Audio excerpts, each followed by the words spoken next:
Welcome. Today we're going to discuss the Trademark Modernization Act signed into law on December 27, 2020. My name is Scott Slavick. I am the co-chair of Barrick's Intellectual Property Group. I have over 20 years of experience representing high-profile clients in all types of intellectual property matters. If you ever need help devising strategies to provide maximum international trademark protection for your brands, searching and clearing new global brands on a rush timeline, reviewing new marketing programs, or advising on risks with respect to social media marketing, I am happy to help. The Trademark Modernization Act, or the TMA, establishes the following 4 changes. It formalizes a process for submitting evidence against pending trademark applications. It enables the USPTO to shorten office action response deadlines from anywhere between 2 to 6 months. It creates ex parte expungement and reexamination proceedings as new methods for seeking cancellation of a third-party trademark registration, and it restores the rebuttable presumption of irreparable harm for plaintiffs seeking injunctive relief in trademark infringement cases. These changes could impact brand owners in several ways, as I will be discussing in this video. However, a significant takeaway from these changes is that it will soon be easier to lose a trademark registration for lack of sufficient use of the mark. Notably, the USPTO director has 1 year to establish procedures and fees for many of these changes, so it will likely be some time before we start to see the TMA's impact. The USPTO currently permits parties to submit a letter of protest against a third-party application. A letter of protest enables a party to submit evidence to the USPTO that supports a ground for refusing registration of another party's applied for mark. Currently, the USPTO does not have a formal process in place for submitting or reviewing letters of protest, which has resulted in underutilization of this process. To improve this process, the TMA tasked the director of the USPTO with establishing a formal procedure for parties to submit evidence supporting a registration refusal against another party's application. Although we do not have details on the procedure yet, the TMA requires the director to decide whether the director will send submitted evidence to the application's examining attorney for consideration within 2 months of receiving a third-party submission. The director's decision in this regard will be final and non-reviewable. If the director determines that the evidence should be made part of the application record, then it is likely that the director will also direct the examining attorney to review that evidence within a defined period during the examination process. You may use this process to attempt to intervene in a third-party application for a trademark that may conflict with your mark, or that you believe should otherwise be refused registration, by asking the USPTO to consider evidence that it may not otherwise have in the examination record.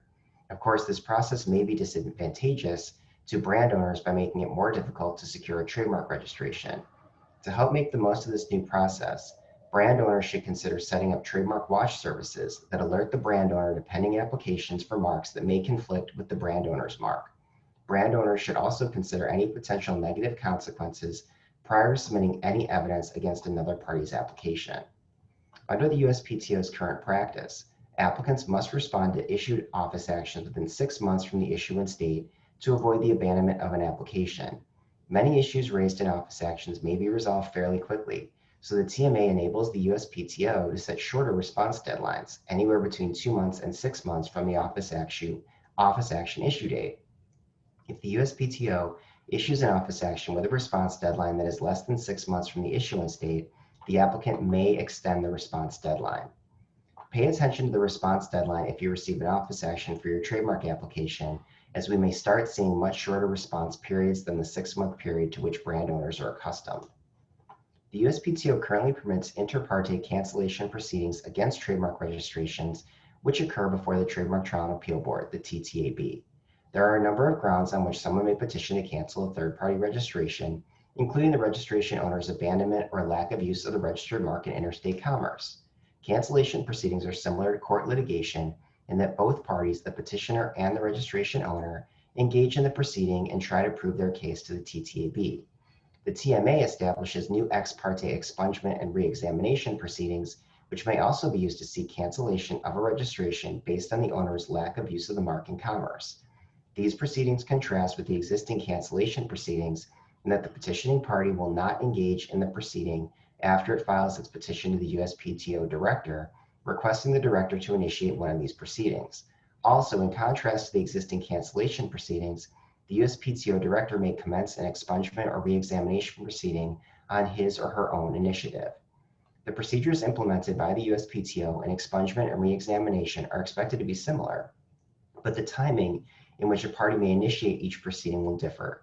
The expungement process may be initiated against a registration anytime between the 3rd and 10th year following the registration date. An exception to this rule is that within the first 3 years of the TMA's enactment, an expungement proceeding may be initiated against a registration anytime after the 3rd year following the registration date, even after the 10th year following the registration date.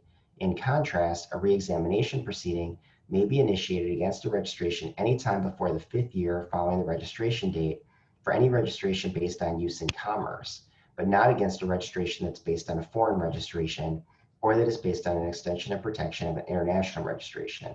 For both proceedings, the USPTO's decision to cancel a registration is appealable, and these proceedings may be initiated against registrations that registered before or after enactment of the TMA. Be sure that you are actually providing all of the goods and services listed in your trademark filing, or risk losing part or all of the registration for lack of use in commerce. In order for a trademark infringement plaintiff to secure a court-ordered injunction against a defendant to stop the defendant from continuing to use the disputed mark, the plaintiff must prove several elements, including that the plaintiff will be irreparably harmed without the injunction. In recent years, the Federal Circuit Courts in the United States have been split on whether the irreparable harm element should be presumed in trademark infringement cases where the court has found either infringement or that the plaintiff is likely to be successful in the merits of its infringement claim. The TMA resolves this split by codifying into law that trademark infringement plaintiffs shall be entitled to a rebuttable presumption of irreparable harm without the injunction upon a finding of trademark infringement or likelihood of success in the merits, depending on whether the plaintiff is seeking a permanent or preliminary injunction. Regardless of venue, trademark registration owners now will have a favorable presumption of irreparable harm without a court-ordered injunction if successful or likely to be successful in proving that the defendant has infringed the trademark registration owner's trademark rights.